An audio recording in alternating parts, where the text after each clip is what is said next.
हाय students, 9 geometry second chapter parallel lines हा आपण पाहत होतो.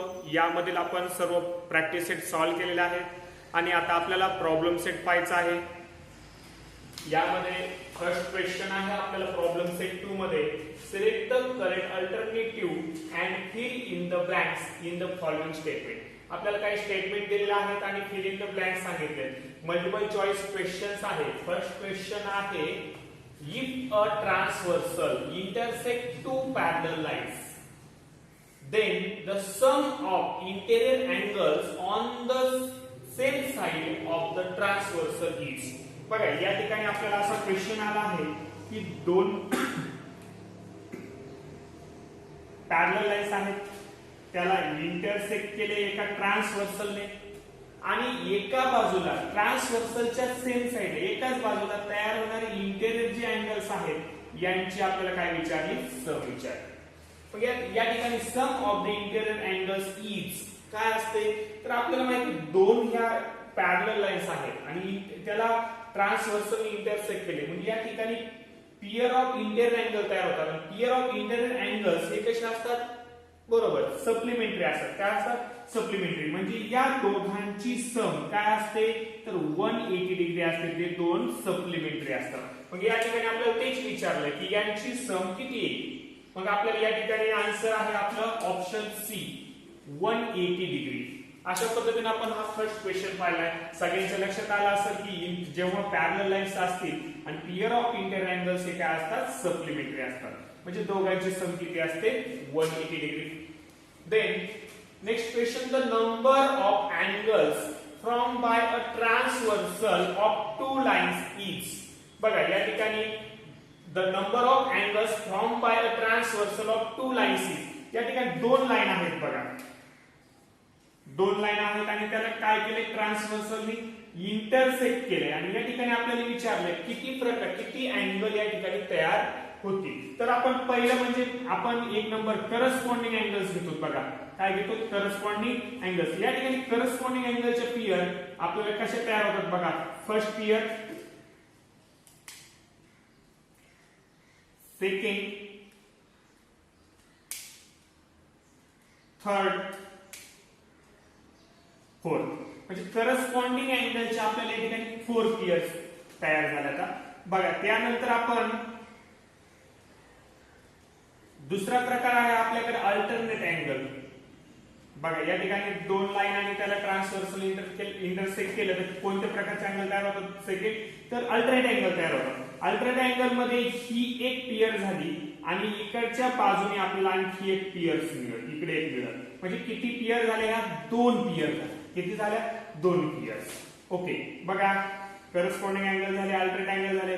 आता राहिले म्हणजे आपले इंटेरियर अँगल. इंटेरियर अँगलची इकडच्या बाजूने या बाजूने एक पियर झाली आणि ट्रान्सव्हर्सलच्या या बाजूने एक पियर झाली. म्हणजे थर्ड जे आहेत इंटेरियर अँगल्स त्याच्या 2 पियर झाले. किती झाल्या, 2. मग अशा मिळून आपल्याला किती मिळतात बघा, 8 पियर्स मिळतात. किती पियर्स मिळतील, 8 पियर्स. मग या ठिकाणी आपल्याला ऑप्शन आहे सी की ज्याचा आन्सर किती आहे 8. किती आहे 8. मग 8 पियर्स आपल्याला या ठिकाणी मिळतात. ओके बघा. देन नेक्स्ट प्रॉब्लेम आहे third. A transversal intersect two parallel lines if the measure of one of the angle is 40 degree. त्यापैकी एक अँगल काय आहे, 40 डिग्रीचा आहे. then the measure of its corresponding angle is. बघा दोन पॅरलल लाईन्स आहेत आणि या दोन पॅरलल लाईन्सला एका ट्रान्सव्हर्सलने काय केले, इंटरसेक्ट केले. ओके इंटरसेक्ट केल्यानंतर यापैकी एक अँगल हा 40 डिग्री आहे.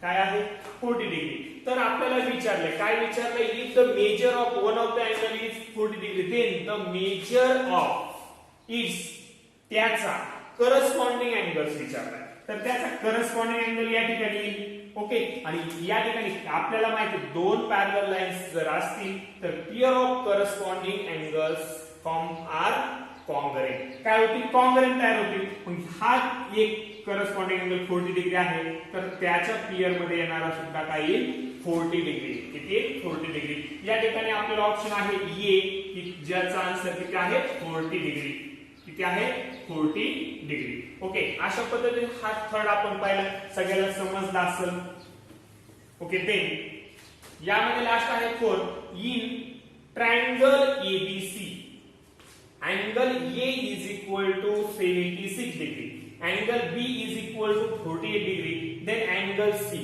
बघा एक ट्रायंगल दिला आपल्याला ABC आणि ABC या ट्रायंगल मध्ये आपल्याला दोन अँगल त्यांनी मेजर दिले A अँगल दिलाय 76 आणि या ठिकाणी B अँगल दिलाय 48 डिग्री तर आपल्याला विचारलाय हा C हा अँगल विचारला हा अँगल किती डिग्री असेल तर आपण एक बघा थेरम शिकलो की the sum of measures of three angles of a triangle is 180 degree म्हणजे तिघांची सम आपण किती सांगितलेली आहे 180 डिग्री पण या ठिकाणी आपल्याला तिघांची सम करायची असेल आपण जर C हा x मानला तर या ठिकाणी 76 plus 48 plus x is equal to 180 degree पाहिजे काय पाहिजे 180 डिग्री पण या ठिकाणी आपल्याला x ची व्हॅल्यू काय मिळू शकते यापैकी तर आपल्याला A B C आणि D यापैकी कुठली व्हॅल्यू येऊ शकते तर आपण निश्चित सांगू शकतो या ठिकाणी x ची व्हॅल्यू किती 56 येईल किती 56 म्हणजे 56 जर आपण यामध्ये ऍड केले या दोघांची सम येते 140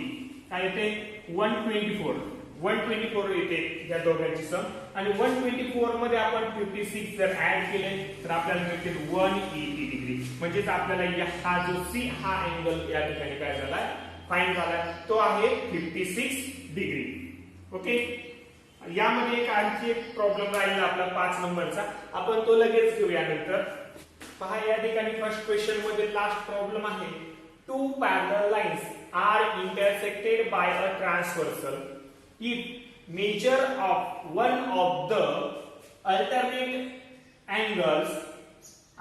interior angles is 75 degree then the measure of the other angle is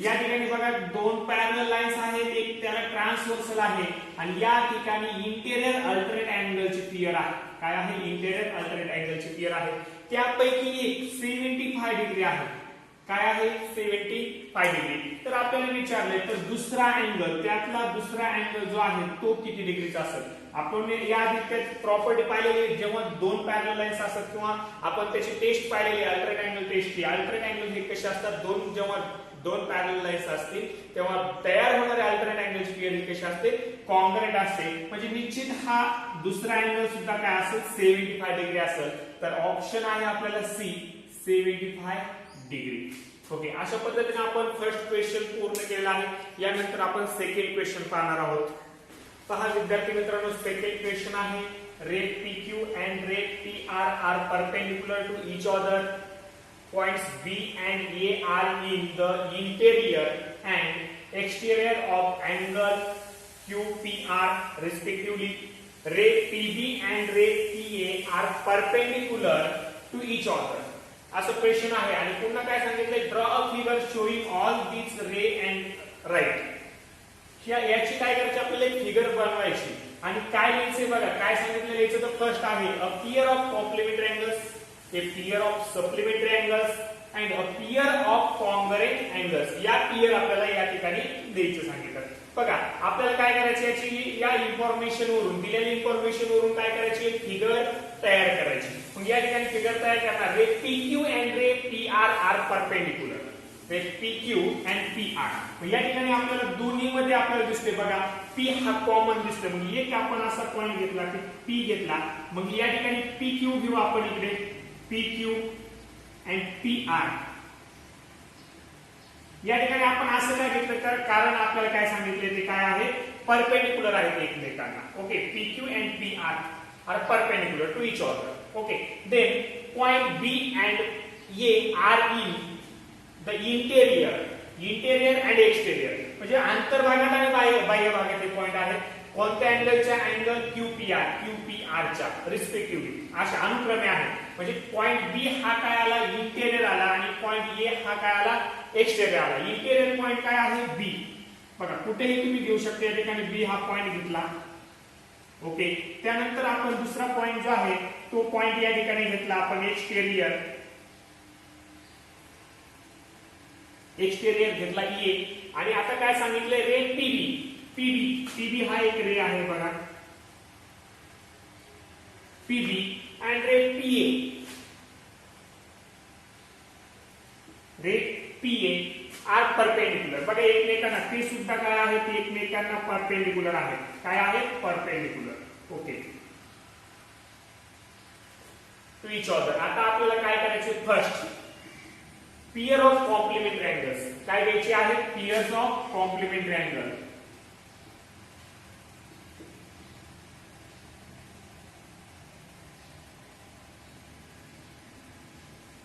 piers of complementary angles. या ठिकाणी कॉम्प्लिमेंटरी अँगल्स घेणार आहोत. कॉम्प्लिमेंटरी अँगलच्या पियर आपण लिहून घेऊ. बघा फर्स्ट पियर काय मिळते बघा, कॉम्प्लिमेंटरी अँगल म्हणजे काय हे आपल्याला समजलं पाहिजे. Sum of measures of two angles, the sum of measures of two angles is 90 degree, then they are called complementary angles. म्हणजे या ठिकाणी आपल्याला मराठीमध्ये सांगतील की जेव्हा दोन कोणांच्या मापांची बेरीज ही काय येते 90 डिग्री येते, तेव्हा त्यांना आपण काय म्हणतो, कोटिकोन म्हणतो. काय म्हणतो, कोटिकोन. म्हणजे कोटिकोन म्हणजे दोघांची सम किती येते, 90 डिग्री. म्हणजे या ठिकाणी आपल्याला दोन अँगल घ्यायचे, दोघांची सम काय घ्यायची आहे, 90 डिग्री घ्यायची आहे. बघा 90 डिग्री घ्यायची असेल तर आपल्याला फर्स्ट पियर कोणती मिळते बघा, या ठिकाणी आपल्याला QPR हा 90 डिग्री म्हणजे हे या PR ला QP हा PR ला काय आहे, परपेंडिक्युलर आहे. म्हणजे या ठिकाणी दोन अँगल आपल्याला तयार झाले, हा आणि हा. तर या दोघांची सम काय होईल, 90 डिग्री होते. म्हणजे हे दोन आपल्याला अँगल बघा QPB अँड दुसरी पियर झाली तयार RPB म्हणा किंवा BPR म्हणा.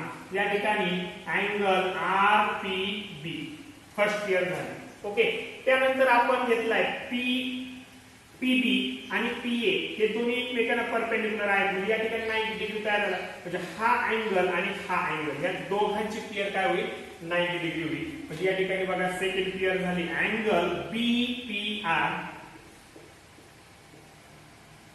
and angle RPA and angle RPA.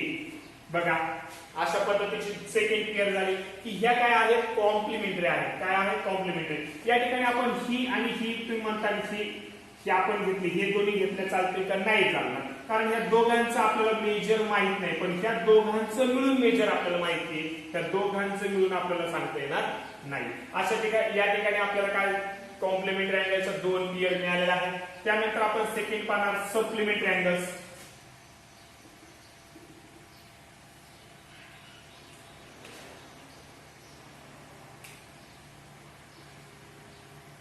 Piers of supplementary angles.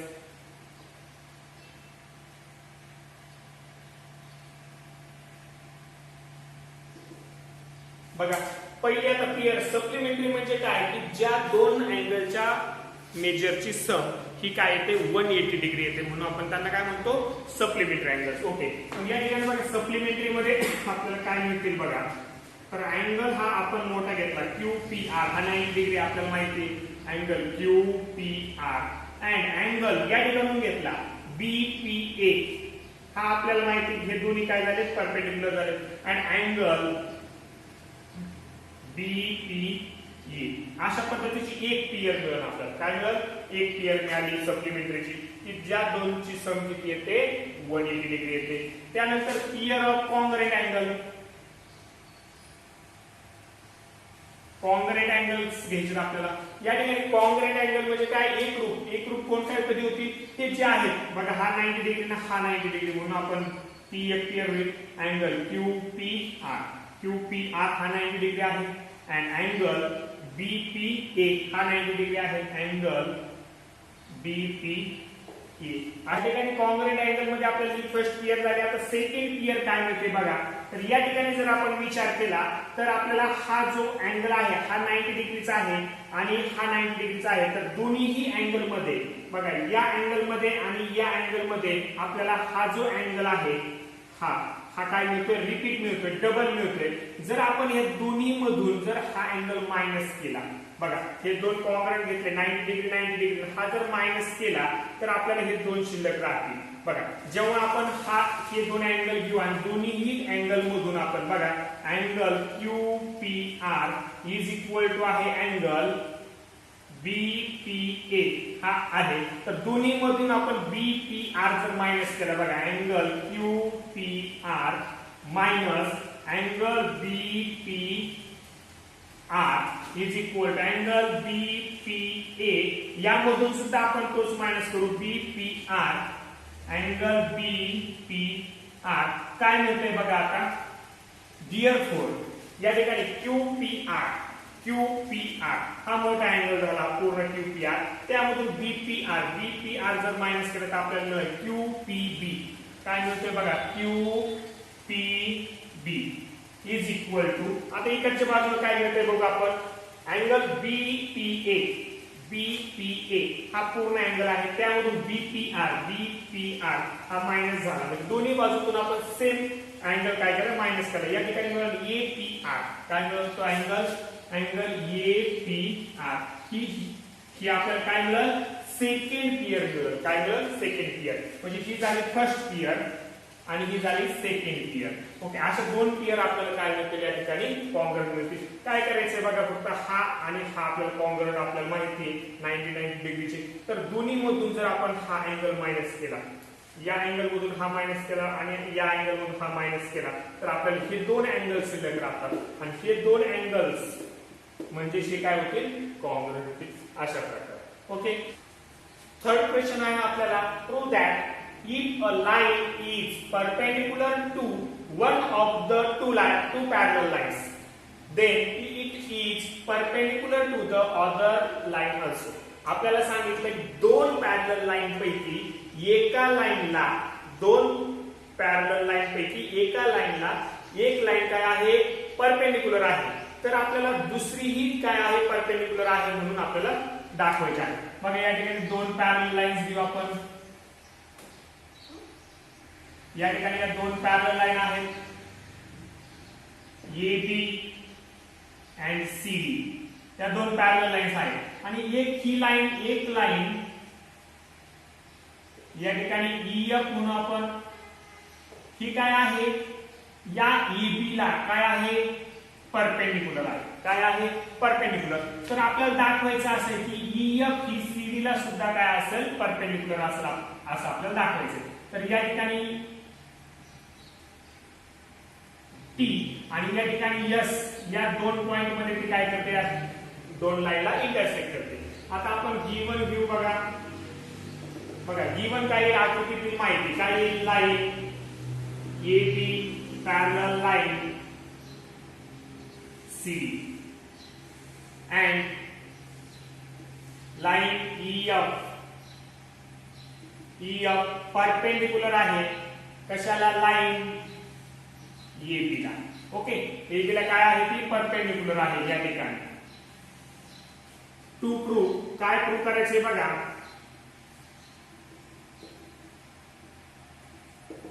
Prove करायचे की लाईन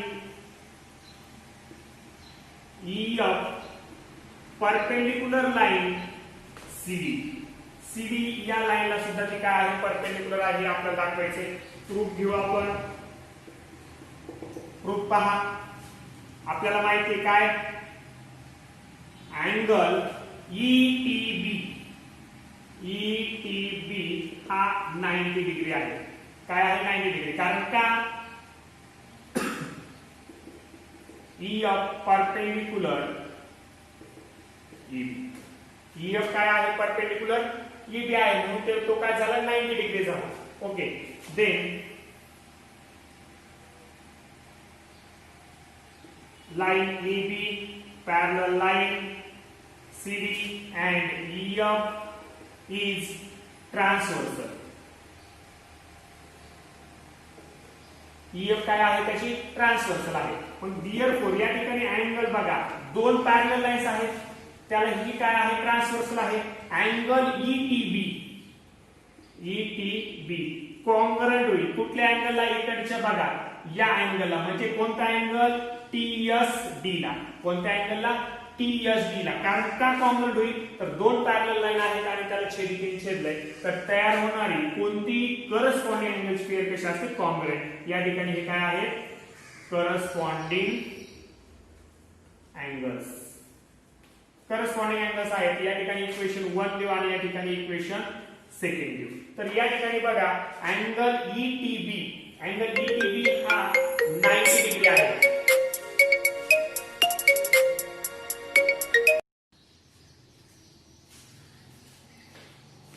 या ठिकाणी आपल्याला सेकंड इक्वेशन मिळाले. बघा आता फर्स्ट इक्वेशन आणि सेकंड इक्वेशन मध्ये जर आपण कंपॅरिझन केली तर ETB is equal to 90 degree आहे. या ठिकाणी ETB ला कॉंग्रुएंट TSD आहे, म्हणजे या ठिकाणी अँगल TSD सुद्धा काय येईल, त्याला कॉंग्रुएंट आहे म्हणून 90 degree. From equation first and second, पहिल्या आणि दुसऱ्या इक्वेशन वरून आपल्याला मिळालं TSD is equal to 90 degree. आकृतीमध्ये पहा फिगर मध्ये TSD 90 डिग्री, हा काय मिळाला आपल्याला, 90 डिग्री मिळाला. आता आणि 90 डिग्री मिळाला म्हणून आपण काय म्हणू शकतो या ठिकाणी, therefore line EF perpendicular line CD, line CD ला काय होईल, परपेंडिक्युलर होईल. ओके, अशा पद्धतीचा हा तिसरा आपण प्रॉब्लेम सॉल्व्ह केला. यानंतरचे प्रॉब्लेम आपण नेक्स्ट लेक्चर